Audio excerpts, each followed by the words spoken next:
1934 Talbot special that I built 5 years ago from a complete car, but it was all in bits at the time, so I restored the engine and mechanical parts and then designed and built the ash and aluminium body for it, and we've been using it, done several thousand miles in it so far without any major hiccups.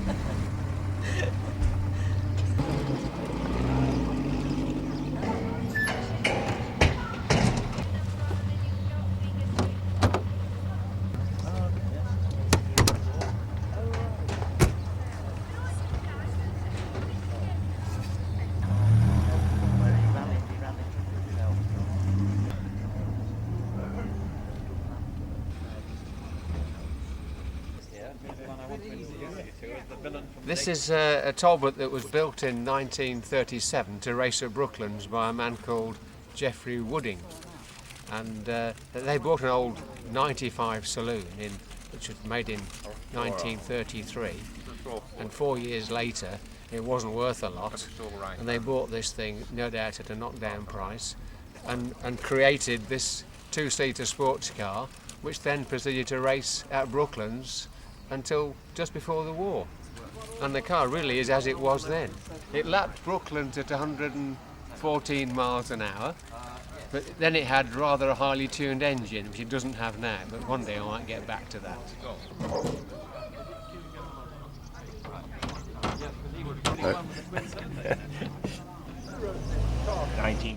It's 1929 1445, which was a complete wreck in 1962. It was bought for £5, and then eventually it was restored, new wings, new panelling all around the bulkhead, and it's just gradually, through 3 different owners, got to the stage it is at the moment. It's a 1702 cc. The distributor points, which it has a pair of dual points, they're exactly the same points that they use right up to 1965 in the Vivas. It's a Delco Remy system. The engine's just been overhauled. The fan mark there, the red mark, is for top dead centre when it's level with the edge of the sump on the flywheel, which draws the air through to cool the system. And otherwise it's just a very simple engine to work on. It's must be a 31 number. You can go off whenever you wish now if you've got your details. Right.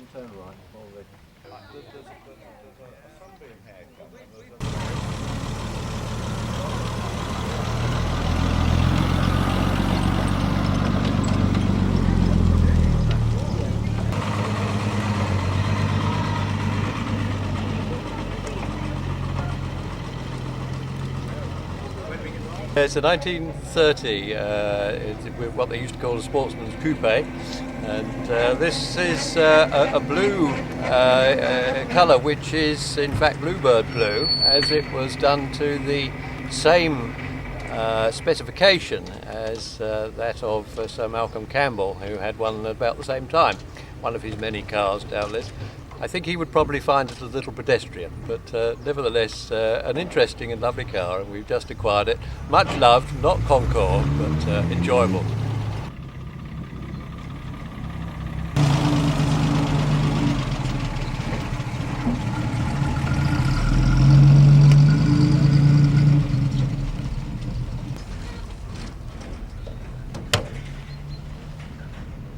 First time out for 23 years.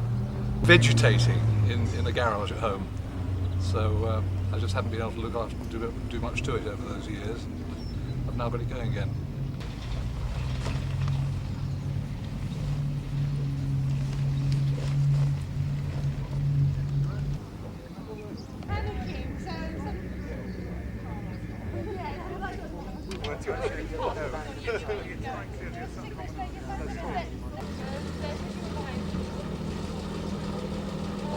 Belongs to Ted Hardwicz from Newport in South Wales. I live in South Wales, so I've brought it up for him. Ted's over 80 and he'll be arriving shortly. But this is a 1933 offered bodied 105, an AV series, which he's had for 47 years, and in 3 years' time he'll celebrate it having it 50 years. I think it cost him 30 quid when he bought it.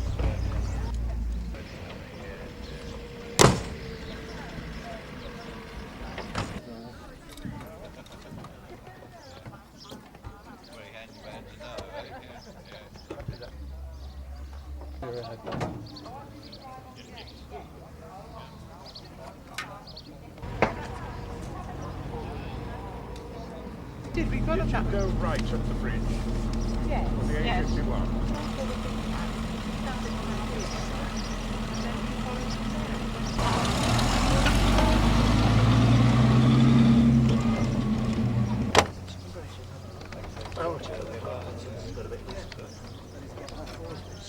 My Talbot, it's a French Talbot, Talbot Darracq. I think maybe we're the only ones going to be here. 1924, built in France. One of the few, I think when I say one of the few French Talbots is going to be here today.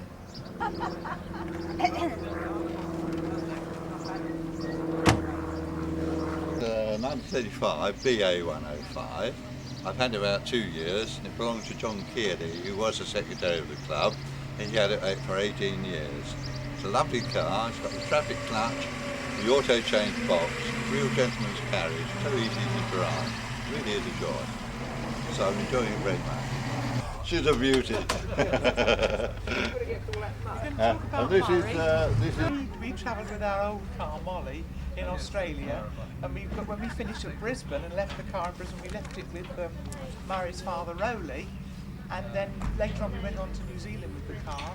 And now Murray's come from Brisbane to travel in our newer car, come with us on the rally here in England. Family, and my father's car is the third oldest Talbot, and John's is the first oldest one that's known in the register, so we travel together and we've come to travel again together. It's a 1216 3 litre 1913 car, and it was recovered from a riverbed in New Zealand in the 60s and rebuilt as you see it now. Laurie Layden, who rebuilt it, tried to make it look like a Coupe de l'Auto car, but he hadn't any hope really of making it look like a Coupe de l'Auto car because it was they were quite different. But he made a very good job of it. And then in the 90s, another chap in New Zealand, Wallace McNair, rebuilt it again and made a very good job of it. And it came to this country in 91.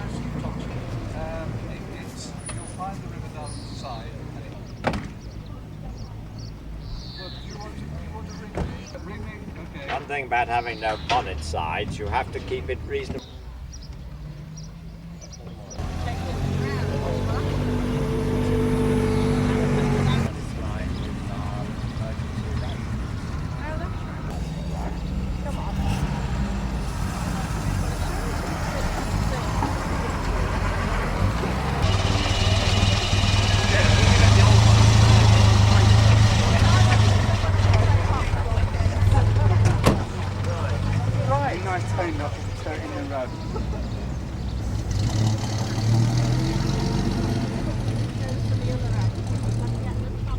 The car lives in Britain, but I live in Japan, so I don't drive it much. It was rebuilt in the 60s by Rob May, who's probably here today, and it's 1933, 105 and the Waltura, and it's pretty much original, and it's just been maintained like this for the last 20 years since I bought it. And we've just driven up from Essex, and it's a wonderful experience coming over here every year and doing this.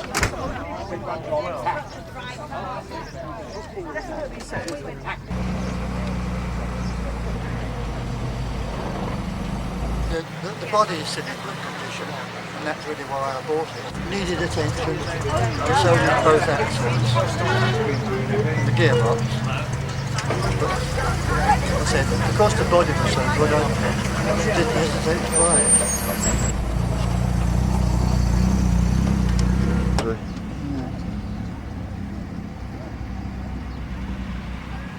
Obviously, that's where your number will be. And bought it on 79. You going up there?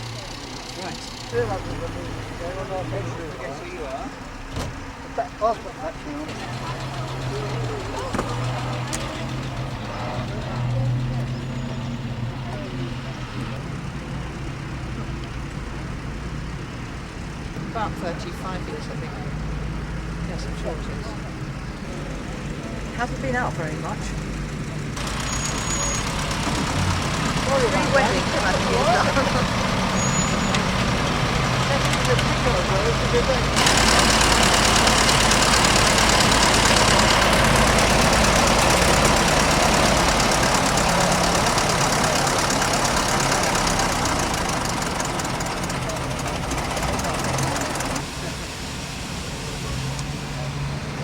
We slipped up at one place where I knew we had to turn left, but we went left too soon. What about Everybody did that. I can see the signposts see from up here. Ah, you could. You're a bit angry. Yeah, not much. Yes, 1916, 4CY, 1520. Where did you go to get that? Restored 18 months ago after being in bits for 76 years. Here you go.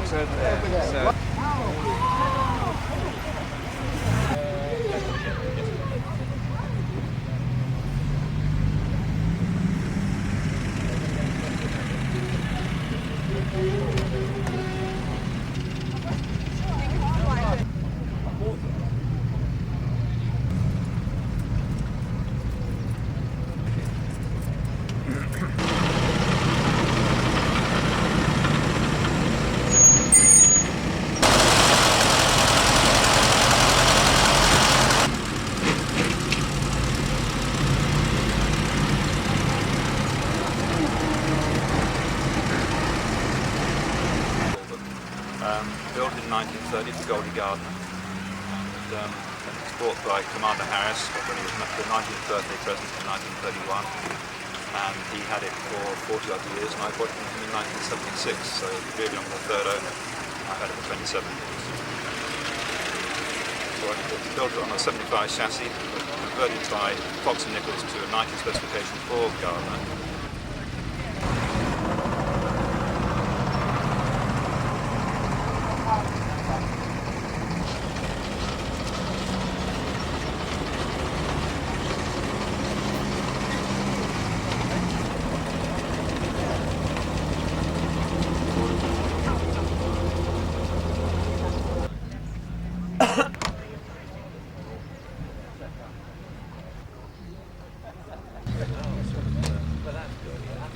This motor car is one of the three 1932 Alpine trial team winning cars. It was driven by Norman Garrett in the trial, winning the Coupe des Alpes, and we've just come back last month from over the Alps again on the Liège to Rome rally.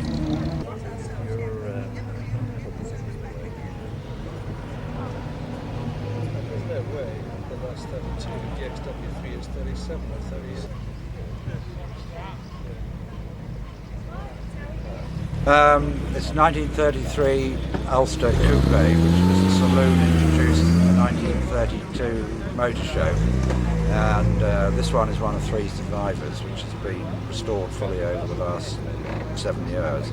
And I'm one of those mad people who like saloons rather than another tourer, so I've tried to resurrect it as it was, and I hope it's come out well.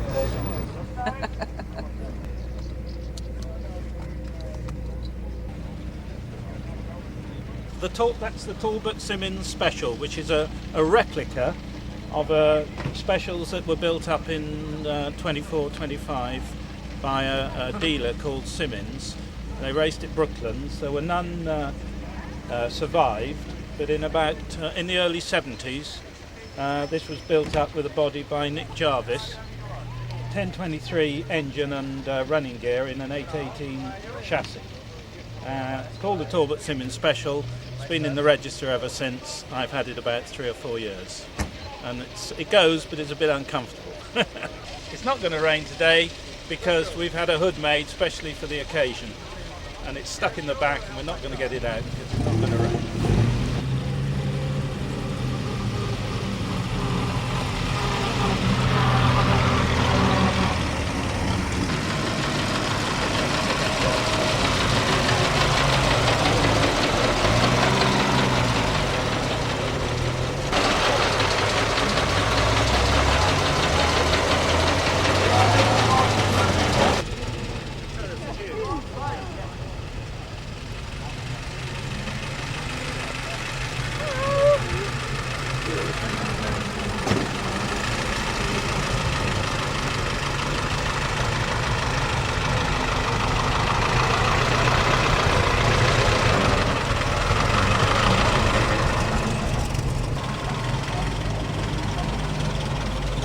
Wait for a bit.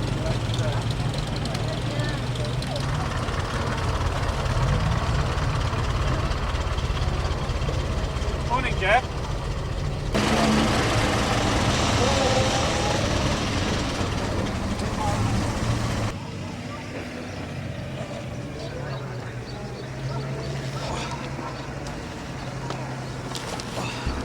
It's a 1913 25 horsepower Talbot. It's very fast, 4.5 litres.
Well, I've had it for 45 years and it's now done about 260,000 miles, and we went off on our honeymoon in it, and that was 40 years ago, and so it's very much part of the family. Oh, there now.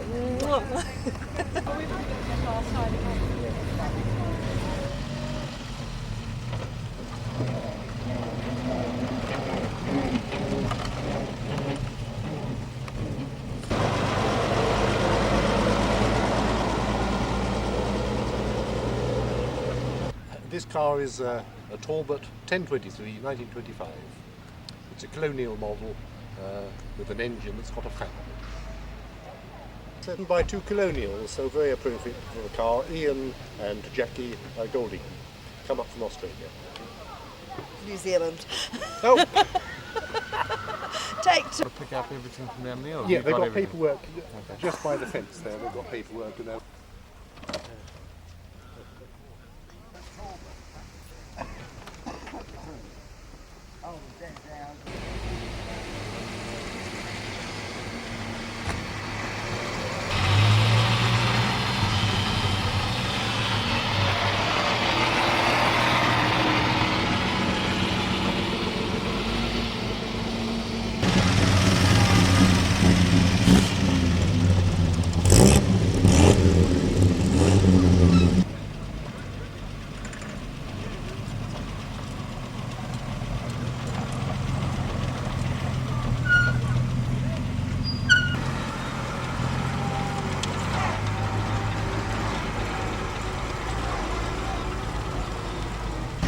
Well, I've only had it about a year, and Dennis Thompson owned it for about 20, 30 years, I believe, before I got it. I had some trouble with overheating, and it turned out that I think we had a crack in the cylinder head. It opened up when it got hot, and I've put a Holcomb Engineering new head on, and now it runs perfect.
How do we get it?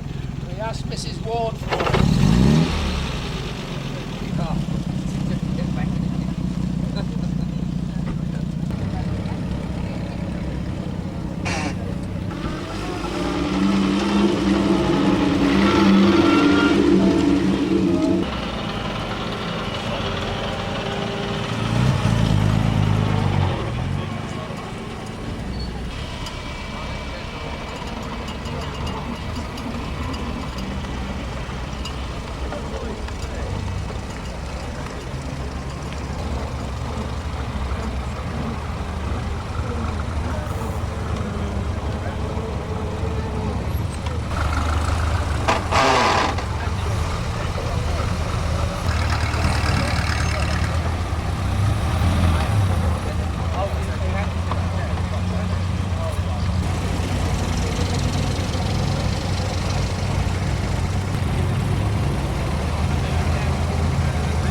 It's an AV95. It spent about 40 years, we are told, sitting in a garage, having been restored in the 50s, and we purchased it 2 years ago now. Yes.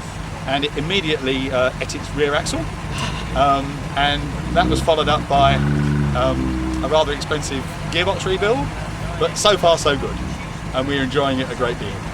But and it boils up occasionally, but otherwise it's great.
Something in it.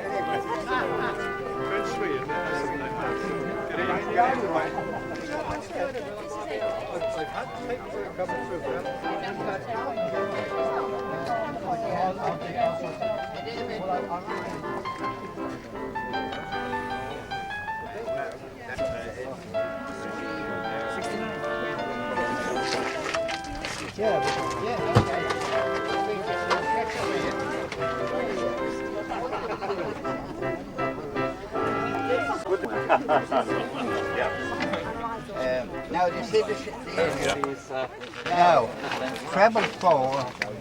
Where's the thing on it, breather? Same, isn't it? Yeah.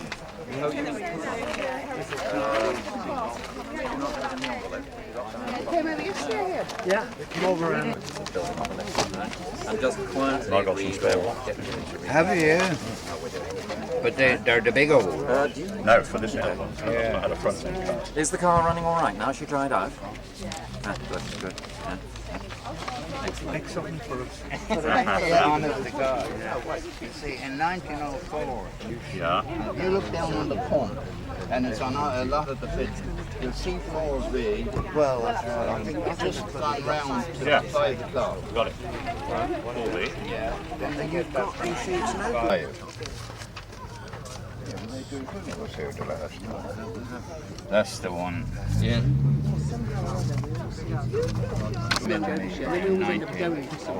5. So we're all 8. Sorry, so we're all 85. Yeah. This one had disappeared. This is what this car. A very good friend of ours actually, just moving, General Map.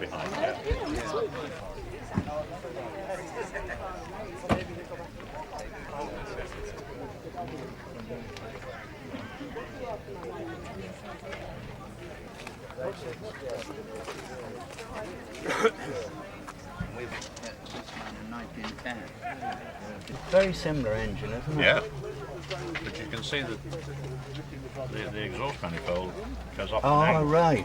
Well, mine is fabricated rather than, that's a casting. They've also got tremblers on the side. We have 12. Only for starting. Go to look, we're coming. And you, that's what board you know? No, you have, yeah, because I haven't.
driving very happily.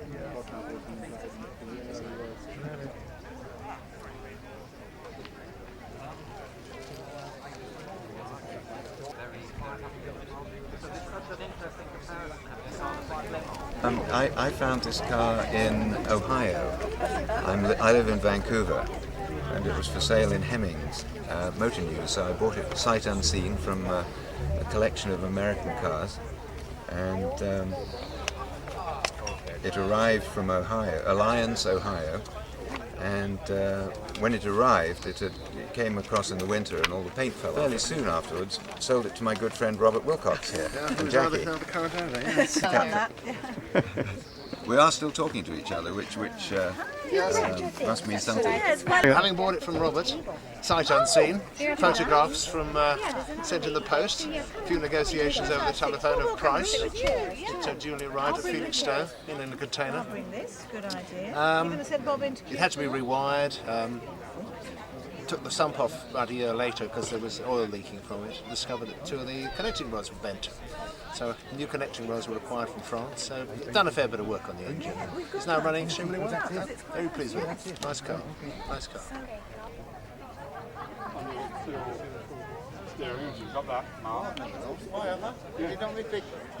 Oh, hello. But you'll find most of them have got that on.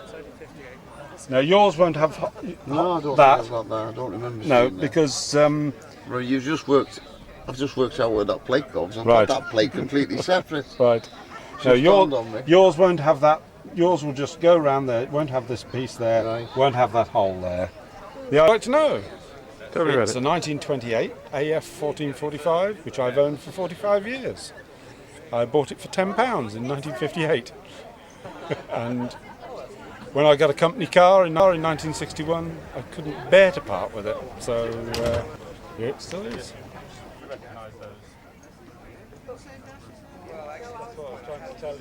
Oh, I've got your photographs. Don't.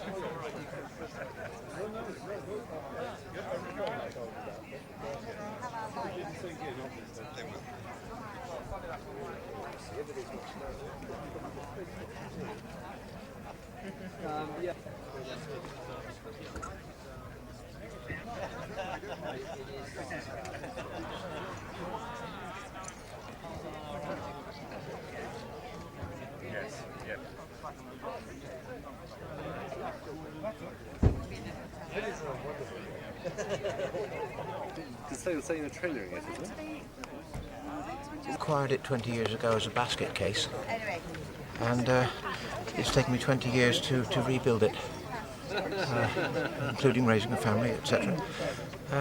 It's taken a long time. We didn't think we'd get here today, but we've made it, and we're quite proud of it. And we're pleased to be here to help those who put on such a marvellous show. Originally, it was an artificial leather, but it's now made out of. This is now hooding, probably the best on the market. Everflex. Most people call it Neverflex because it doesn't. It's not cut on the bias, and you can't do anything with it other than glue it on a straight panel.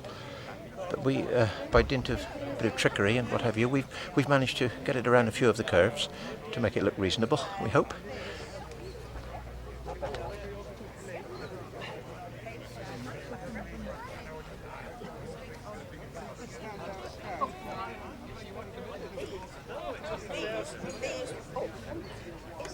Were bent, twisted, buckled, and wanted to know what they were. Yes, yeah. It's Well, it's Robin pretty knows marvellous. that. No, that was yeah.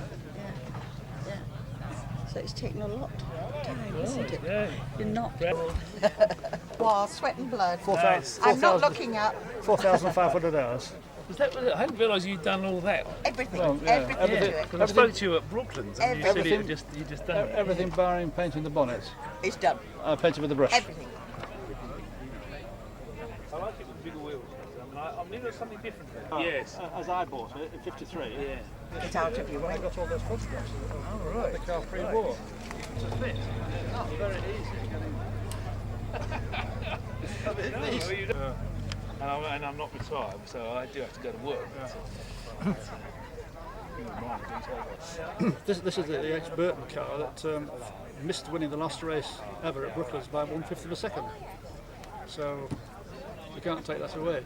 3 litre 6-cylinder, 2970 cc. 105. 105. AB 105. Overflow.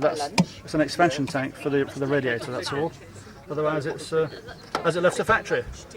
Right. This is a little thing I cobbled up to open and close the shutters manually rather than. So if it was a cold day, I can run it with a half open or half shut. While the sun's up, that's tempting. The bronze car racing original. I mean, I don't know. That'd be 1/2 Zenith downdraft. I know quite a few I've seen have been alloys.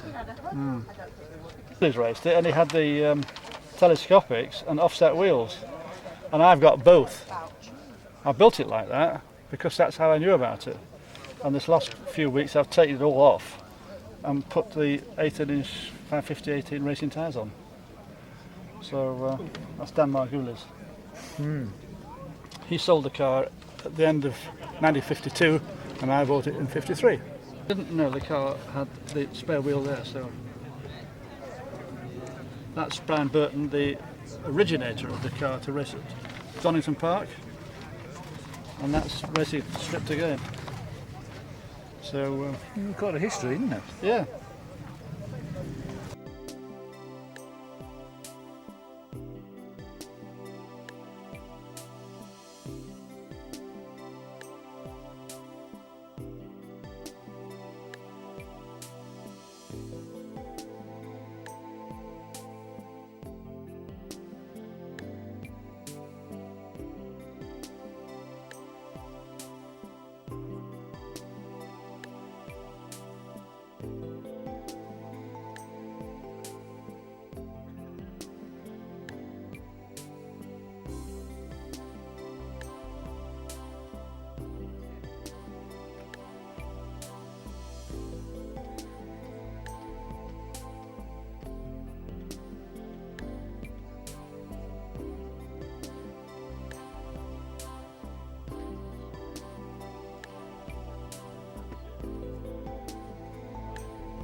Yeah, having just sort of come out of Right on the hospital. front page.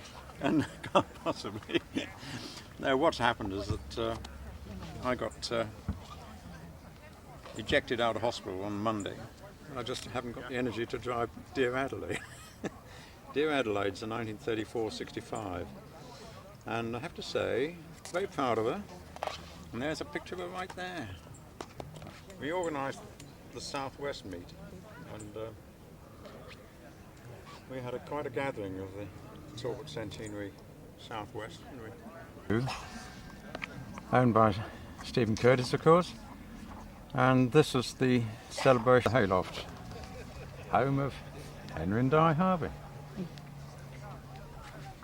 And that's the cart that should have come.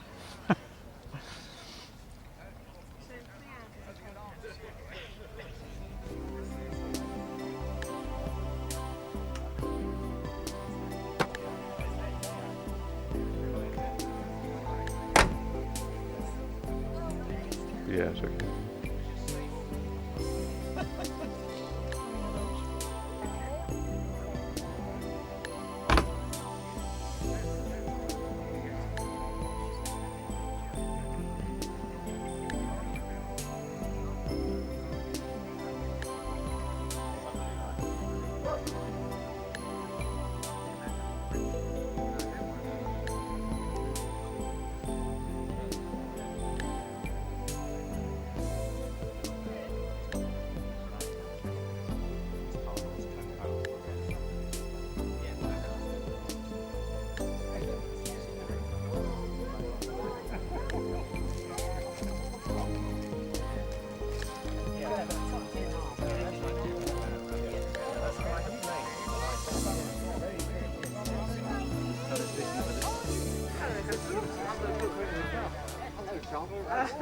So it's got like 2 batteries underneath. And do you want to look at the engine?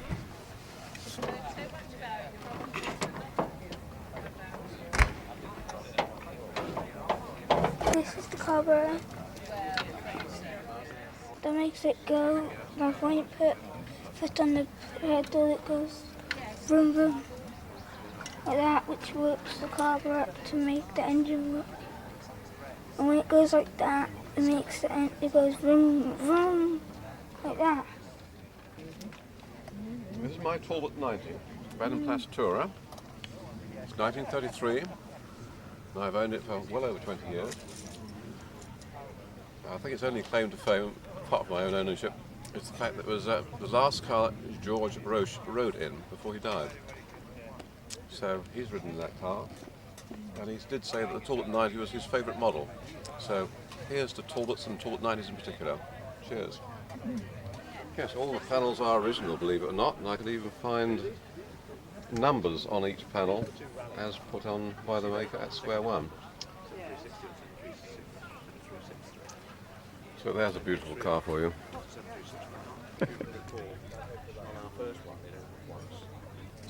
So sorry, ours opened with there, didn't it? That whole well, he's just showing me what the one he's making, I have a body rebuilding, like is going to be like at the end of 8 years. So the doors are hinged from the front instead of from the back. There's glass inserts in the windscreen there instead of chromium ones. They're slightly, the dashboard here is slightly longer. It's about an inch further longer there. It's quite close to the steering wheel there. What do you mean, the Yes. depth of it? Yeah. And inside, the instrument panel is different from the AB105, the later ones, because you've got the rev counter on the right-hand side. Yes. Great big oil pressure gauge beside the steering column there.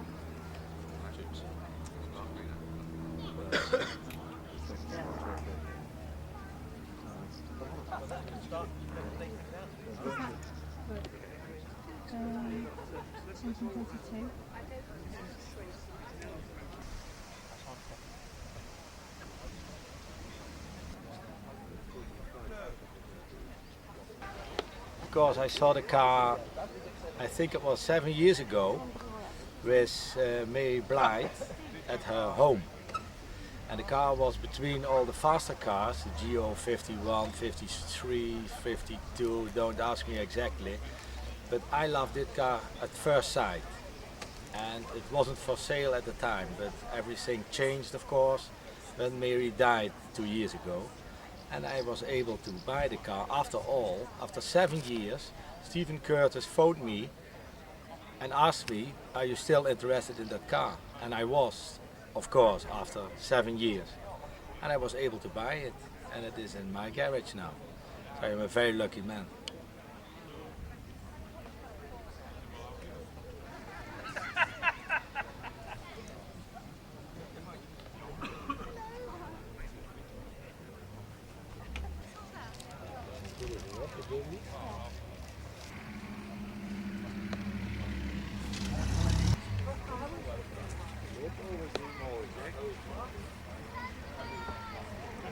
Hi, this is John Ward. Very privileged, very lucky this weekend to drive Go 51, which has been kindly loaned from the Anthony Blight Trust. I guess it's probably something to do with the organisation, the work we've done, but very lucky and looking forward to the day and the rest of the weekend.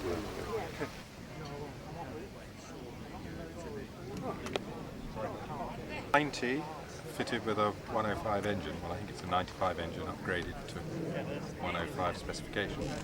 I bought it from Dan Margulies about 33 years ago. I had to build a new body for it because the body fell apart. Gone very well ever since. Never wanted to change it. It's been such a super car. This car was owned by Peter Moores, and I think it's sort of well known in the club. It's the only one on the road in the UK at the moment. But I had the indignity this morning of having to have it towed up here on a trailer. But we did at least drive it in from the car park over here. So, and the reason for all this is literally just a week or so ago, there's an internal crack in the block. So over the winter I'm going to have the engine out, but I do have a spare engine, and hopefully by early spring it'll be back on the road again. When I bought it as a non-runner, and the first thing I had to do with Stuart Lloyd's help, who found me a crown wheel and pinion, was to do the back axle, because there were quite a few teeth came out when I removed the drain plug, all these little bits of teeth. So that was a fairly major job. And then there were things like the water pump, which I had to fabricate. But I'm lucky, I suppose, because I have a machine shop, so I can do quite a lot of these things myself. But the body is very good, so things like rewiring and things like that. But one day I'll get it together. There we are. We have two there. 1925 Talbot 1023 two-seater and dicky, which has been lent to me for the day by James Fack, as my own 1023 is off in pieces. Hopefully we've had a nice run up from the sort of half an hour or so journey from where James keeps it. This is fun. Don't worry, going all right. 53 years on the road. 1023 saloon, one of only two. Dave Coltham here's got the other saloon. Unfortunately, he didn't make it here today. I've had it since, I don't know when, 1964. Don't really built it. Yes, the 10th wheel. There we are. Right, thank you. Come on. Yeah, sorry. So, they look very well. Was it just come back from paint? Yeah. Yeah.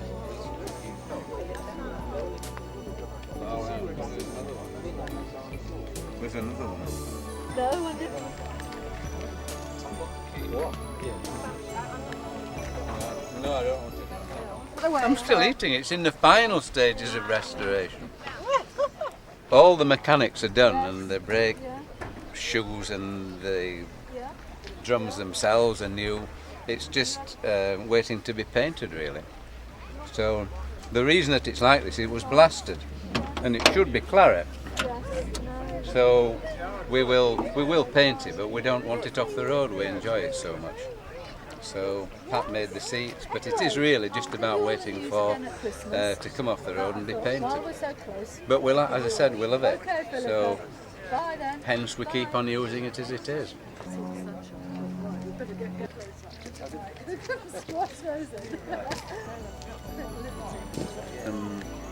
Palmer. Yeah, it's down in that.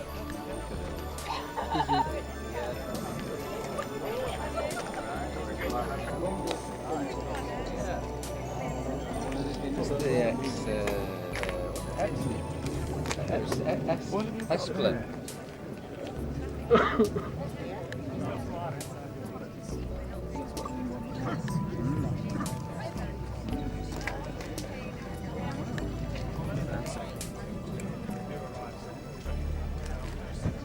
Good afternoon.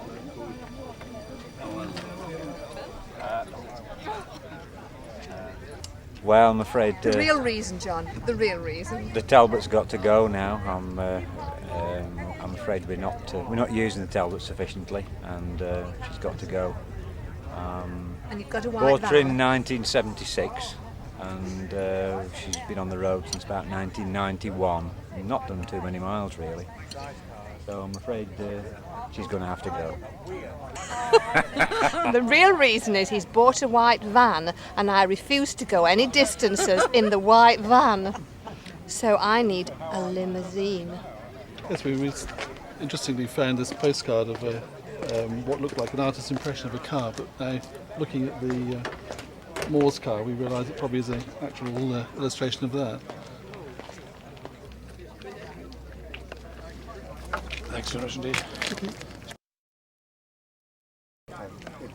Great stuff. Same shot, Chris. Well, you can get see that.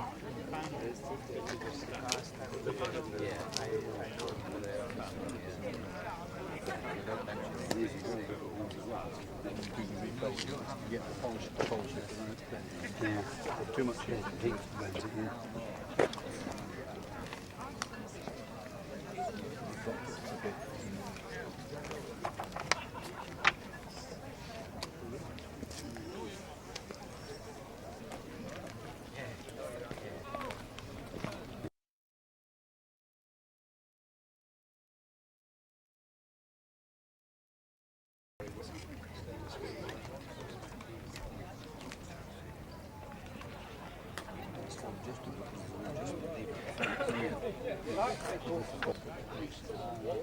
Can't play them properly.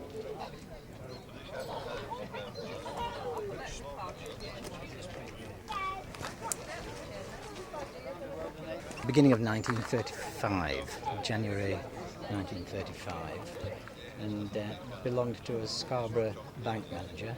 Spent most of its life up in the north, and we drove down from North Yorkshire on Thursday to be here. It's had about 6 trips abroad to France, and it's patinated to the point of being scruffy, I think. Has it got this spotlights too?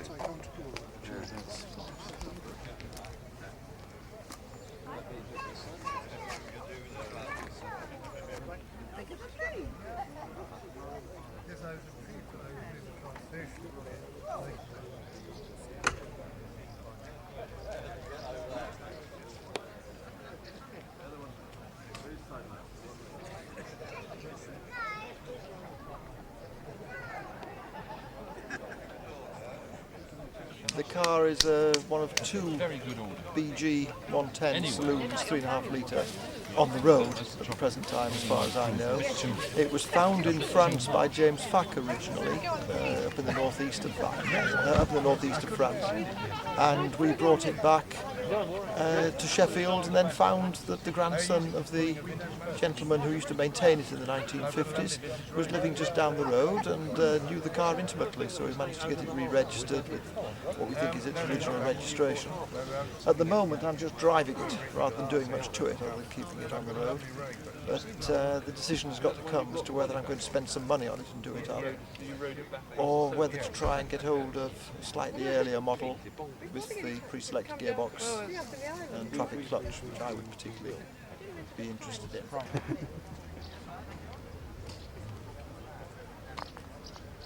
Right. Well, it's 1937 and it's a BD, but it's been sort of upgraded to a BI standard, 1.5 litre, 1 litre, 3 litre.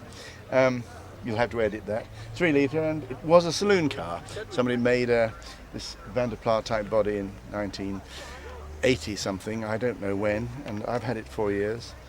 It's my first Talbot. It's glorious, absolutely glorious. Good old George. Just remade the dashboard, which I'm very pleased with. Burr walnut. Can you get the dashboard on it? The 1937 Talbot BD75. It was basically one of the last, presumably, of the Roche Talbots. It's roots, fellow roots, floor change gearbox, various other roots, bits and pieces. But I've had it for a couple of years. Bought it from Dr. Scott Warren in Jersey, and yes, it's a nice motor car. Needs a lot doing to it, but we'll see how we get on with it. See what needs doing and what.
Driving regularly is going to be reliable.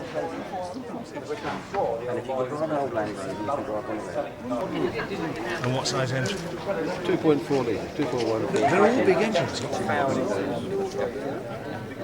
had no body at all.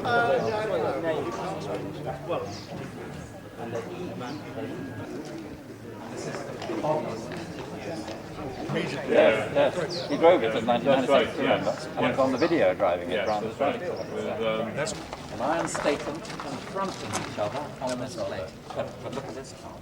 That's the Chevalier Bayard. And it says A. Clément de Valois, Paris. It's lovely, isn't it? A little charmer.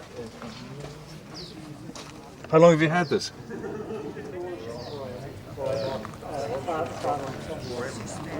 Any good, Nick? It was, I suppose, it had been left in the shed in quite poor condition. But very untouched and original. Yeah, and he was an engineer at the Mendel I bought off. He was an engineer, and when he retired, he used some of his opportunity to restore it. Wasn't it the NMM, the Building Museum? They restored it. They restored it for him. For him, yes. Yeah. And everyone thought that they owned it, Charles, but they never did. Isn't it a sweetie? Can you show Lord Shrewsbury the engine this time? It's a Talbot like no other. I love this little car. One valve on one side of the engine and one on the other. So the crest on there. Yep. So it has. Yep. Lord. It's a tiddler, isn't it? I told you I wanted to introduce you to your heritage, didn't I? Absolutely wonderful. Thank you very much. That's terrific. Well, it goes so well, doesn't it? It does, doesn't it? Really dated 1905, the front package on lots of Brighton runs, and the owner is determined to get the legacy accepted as being back to 1904. When he came to Ingestre in 91, he had a company on the road from Dublin in this car and drove it back to like that. But originally they wouldn't have. Well, the photo we've got of a similar car after the first Talbot is actually on that road. I see. Yeah. Right the cellar.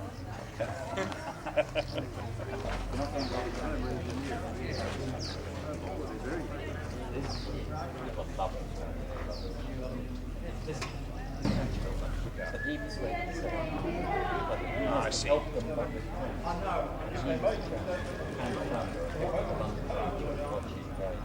So what you want is a Talbot. That's very few. Yeah. But the chassis lasts much better than the body. That's the trouble. One of the earlier ones, yeah. Been quite a big engine.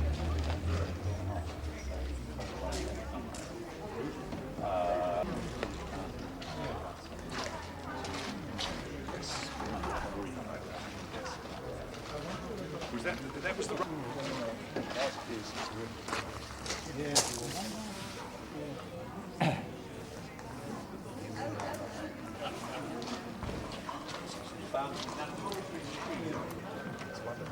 And again, it's got the snakes. It's got the snake. Yeah. Yes. It's even got eyes, you see. Glass eyes. When the farmer got tired, the engine and gearbox were installed in. So the back half of the chassis could be the underpinnings of the trailer to a farmer 50 miles. Dismounted the original cross-car body and pushed it down a wooded bank.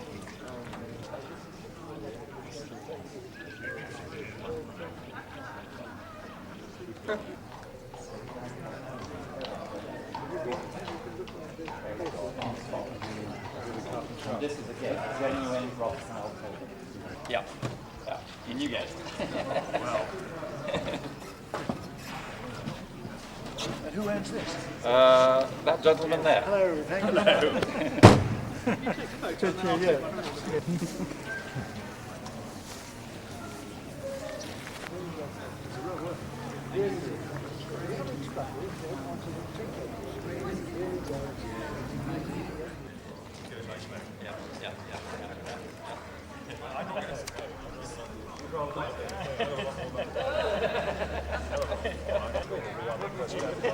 It's not the twin, but it's the same engine. Yeah. Jonathan, can we have a look at the engine? Yes, certainly. Yeah. And then Percy Lambert was killed shortly after Yes. the beat his own record. That's right. That's right. Yeah. No. Yeah. So pretty advanced for its year, though. Oh, it was. Yeah. Yeah. And a racing engine. Yes, it is really. Yeah. Good car. Yeah. He built it, he just wanted one that went. Yeah. It does. It really does. What's the top speed of this thing? No, it would certainly hit 90. Really? Yeah, yeah. Bloody hell. Not this afternoon, it You're backing off. Yes, I remember your father telling me that, yes. Oh, it's a hell of a car, it really is. But it's only doing about 2,000 revs, you know, you just get it wound up there. It's He's lost most of his tail, but that is the lion on the radiator badge, right? That is again the weather vane lion statement. And when those of you came in 91, that's also on the wall. Blew off in the hurricane before, and they never found budgetary appropriation to restore it, put it back on the wall. The hounds are here because the hounds there are holding aloft the lion rampant, which is the first and fourth quarter of the Chetwynd Talbot coat of arms. The third and fourth, the second and third quarter is the Chetwynd chevrons and mullets. They are, of course, the Chetwynd Talbot family. Right? There's a lot of confusion about whether the radiator badge is a lion or a hound. There are both motifs. By the front door of the hall, you saw the lamp stanchions, which are the Talbot hounds, but the radiator badge is the lion. And it is part of the Shrewsbury arms, turned through 180 degrees, levelled up a bit, and punched onto the early radiators, and then they became enamelled ones. Is Talbot lion rampant, and the same over there. That's lion rampant. Devastating fire. You've seen the watercolour in the Great Hall. There was a firestorm that went right through the whole thing, destroyed it totally and utterly. And at 22 years of age, he came back from Alpine and saw his beloved family home wrecked. And the order went out immediately. He doesn't seem to have hesitated for a minute. It's to be rebuilt exactly as it was before the fire, at least externally. The interior is, of course, all later for him. And so the man who built the cars and the factory built these stables to house his personal collection of 50 polo ponies. Friday. Anyone that's slow. Well, I tell you what, if you really are serious, you could go out in the little twin cylinder, which is not that slow, but it's so charming. But would you like to? I'd love it. Yeah, yeah. Oh, well, we just heard it does 90 actually. Yes, a flunked it. It does 90 on cars that wide. Are you going out in the fast one? Yeah. Yes, I thought you would, Ed. I thought you would.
here to time it on the trembler, and another set of points down on the magneto when you're running magneto.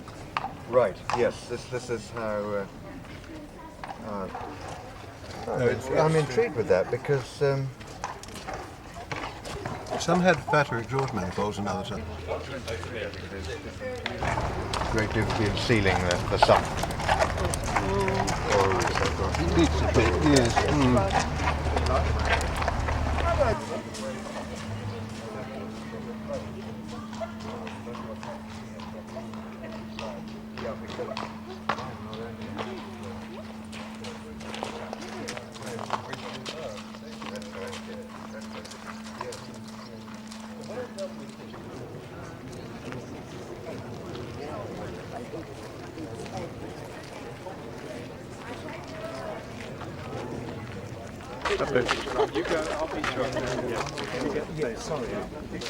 Car was first registered in Paisley on 30th of October 1926.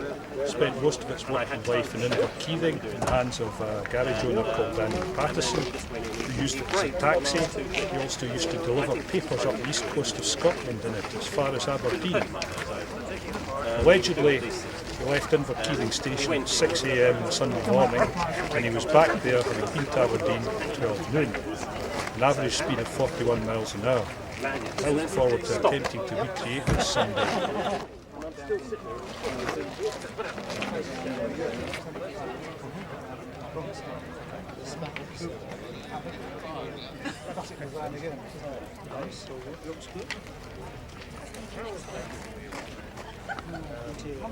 What's that little handle for, Dave?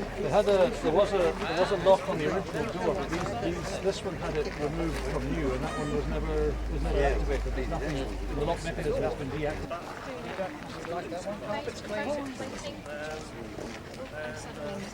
Then you start to try and pop out.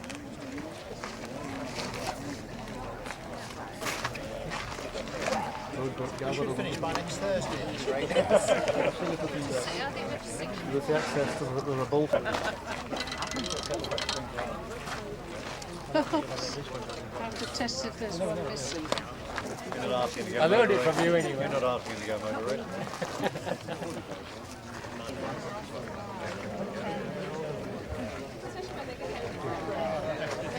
Yeah? They've got some good coach builders, haven't they? It's got a sort of... You're leaning in.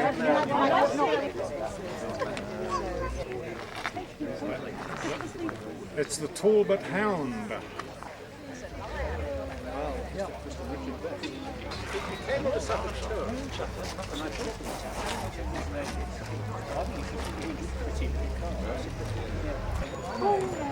Yeah, no, I know who you mean. He was racing.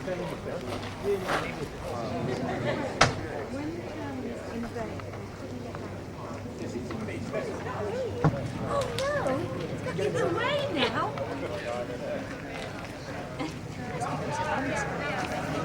Look.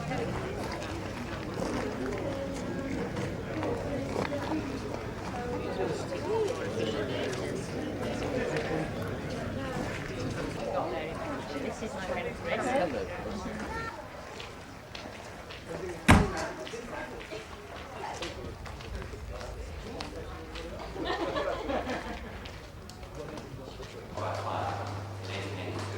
He was 22. He got charged to be rebuilt exactly as it was before.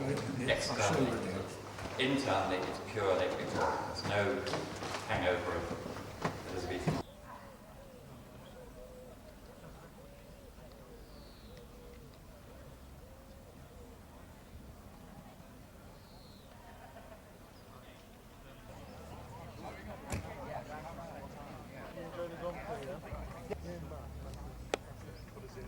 Try and find some more seats in that side. Yeah.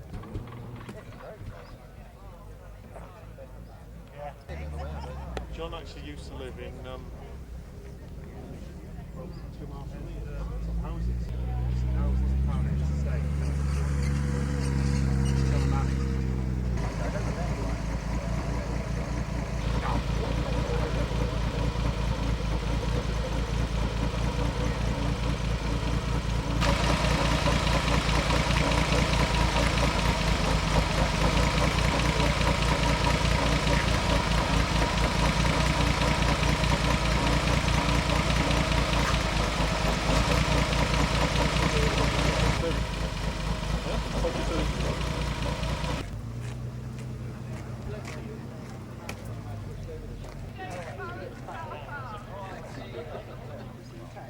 16 horse, 1920. Bought it about 15, 16 years ago.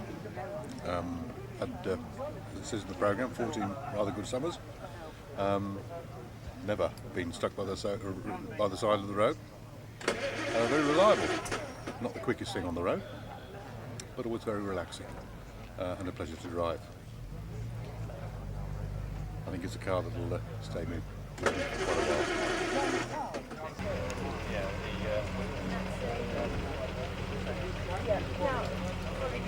I'm Adrian Donovan. This is the family 1440. It belonged to my father for 10 years before I had it, then Janet had it. I've been looking after it for the last few years. I'm surprised to see it's the only 1440 here today. My wife's driven it down. It's a very nice little car. This is my other car. This is the 1928 20.9. It's got a fairly rare two-seater and dicky body made by Sunbeam. It was sold new to the station master in Lura in the Blue Mountains in New South Wales. It was brought back to this country about 4 years ago. I've had it since then and had a bit of paintwork on it done this year. It goes very nicely. I think Sunbeam sold a lot of cars to Australia and New Zealand because they were tough. They came from the old country and it seemed to go with the pioneering spirit of many of the Edwardian Sunbeams, I think. I'm told that the station master wanted something relatively light and relatively quick, and perhaps that's why the two-seater and dicky body suited his needs up in the mountains just west of Sydney. This comes up.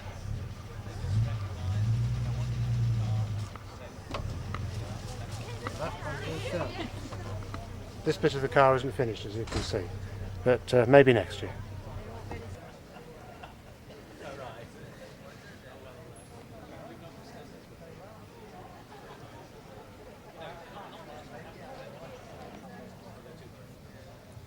No, I knew that. The financial between 4 and 5.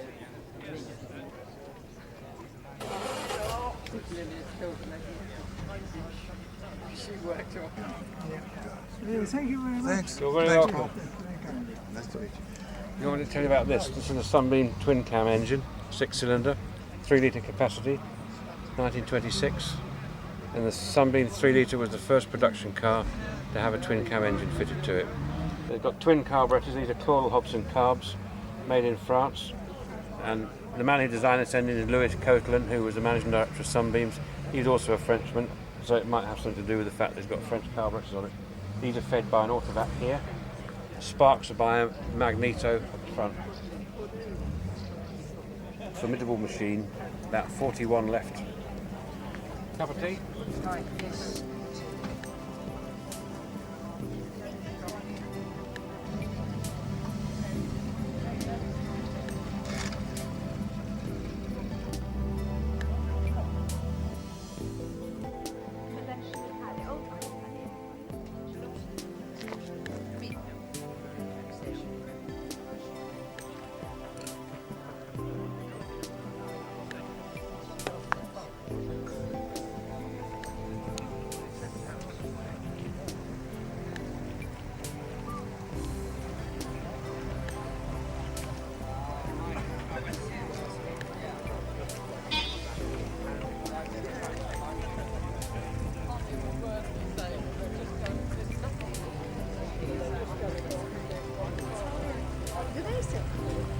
John, come to the cave.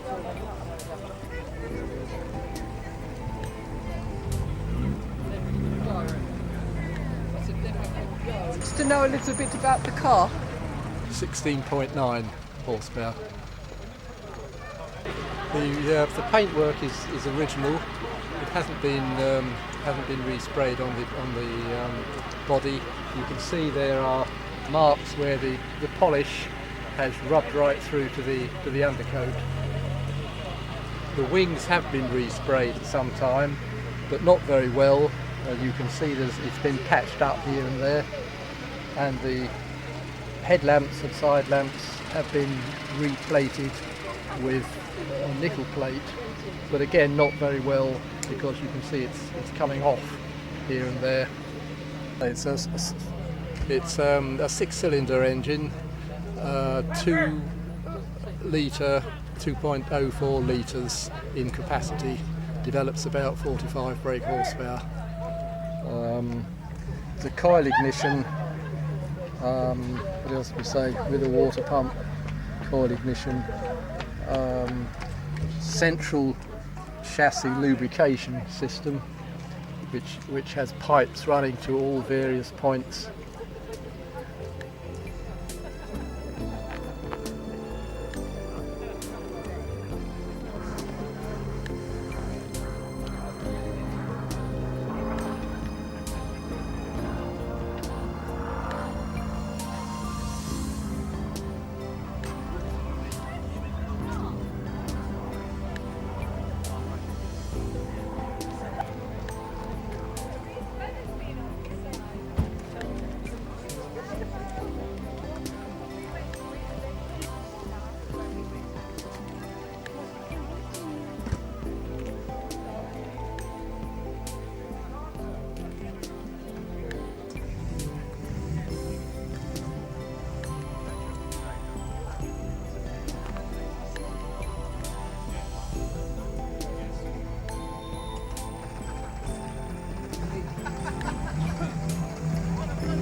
See you later.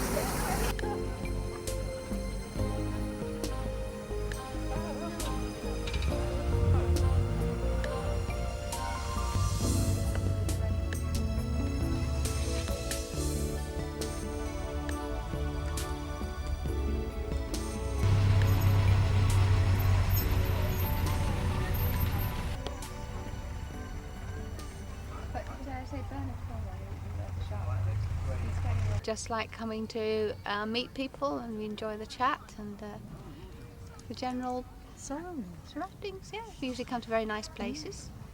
We enjoy the journeys when it's not raining. Yeah. Right, what do you want to know? It's 1926 3-litre twin cam Sunbeam, and is of a model built to race at Le Mans to take on the Bentleys. Which it was very successful in doing. The Bentleys failed to finish in the race, and Sunbeams actually took second place. We've had this car, which we obtained as a pile of bits, since 1981, and we've had some very pleasant motoring in the meantime. It's really been good fun for us. So, how much more can I tell you?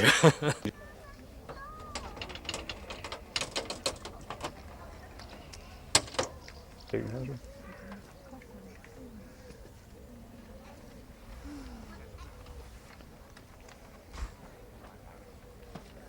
Yeah. Me too, yeah.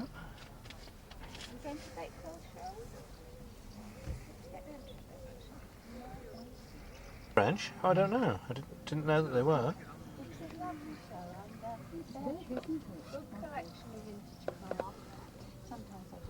But sometimes it just comes, you know.